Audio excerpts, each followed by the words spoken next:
This is definitely a different kind of project for you. Sure. What were the elements that drew you in to this movie? The director, Brad Bird, and Damon, the writer, drew me in. I love the idea of the project. I love the idea that it felt like really like a Disney film, not like Disney films that you see now, which are great, but like a real, like wonderful world of Walt Disney, where the future is not inevitable.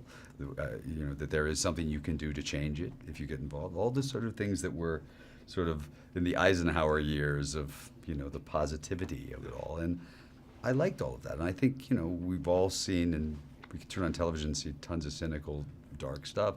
It was nice to have somebody say, well, let's do something that's more upbeat. The dynamic between you and Britt and Raffi is great. Yeah. But it's different. It's not what you would expect. How would you describe the dynamic on Well, screen? it's a family.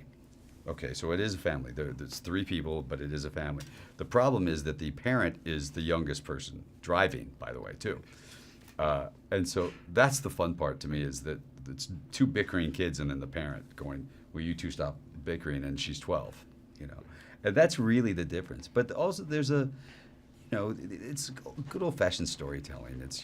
You've got the little girl who's a dreamer and a believer who loses it along the way, and then there's the kid who has long since lost it and become an old bitter guy who has to get it back. It's all this kind of, we know all those stories. We've seen them 100 times before. It's just the difference is Brad Bird, and how do you tell that in a very different, unique way. You've never really worked with Hugh Laurie before. No. What was that experience like? Doctor to doctor, you mean? Well, first of all, I love him, and he's a great guy and fun and a beautiful musician and a wonderful actor. But he's just a fun hang. He's just a fun guy to hang out with. And he and I had because it was like, we were shooting outside in nighttime in Vancouver in February, and we're wearing it couldn't be cold. It was the worst February they'd ever had. It was freezing. It snowed out. They were shooting outside. It's supposed to be inside and a thing. And we're just sitting there, and it could have just been miserable, and he was just hysterically funny. I love it. How would you describe Brad's directing style? Insane. I mean, he's insane. He's unbelievably brilliant, and he knows exactly what he wants to do. And he will, he talks to you like he probably talked to his animated characters. He acts the parts out in his head.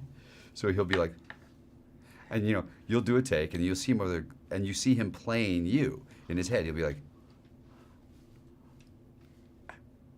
and then you'll go, so you want me to do it like that? And I go, yeah, I got it. So it's so funny. He plays all the characters out in his head. I love it. So it was really fun. What would you say audiences should expect when they sit down in the theater for this movie? Well, look, my feeling in general is on a film like this, you hope that they're going to get 2 hours of relief from all, 2 hours of fun, 2 hours of something besides doom and gloom, and a 2-hour fun ride. And if they do that, then we win. Then we did what we were supposed to do. We did our job. Because that's what it's supposed to do, for this summer, and a summer filled with the films that do that. Yeah. That's what you hope it does. Last one. The movie definitely talks about different ways that people can view the future. Mm-hmm. What kind of future do you envision? Does it change from day to day? Sure. Always changes. The future always changes for me. What I think of it, what I think it'll be. If you pay attention too long to a certain sound, sound of the news, the sound of things you read, it will start to become ingrained in you that that's what the world is.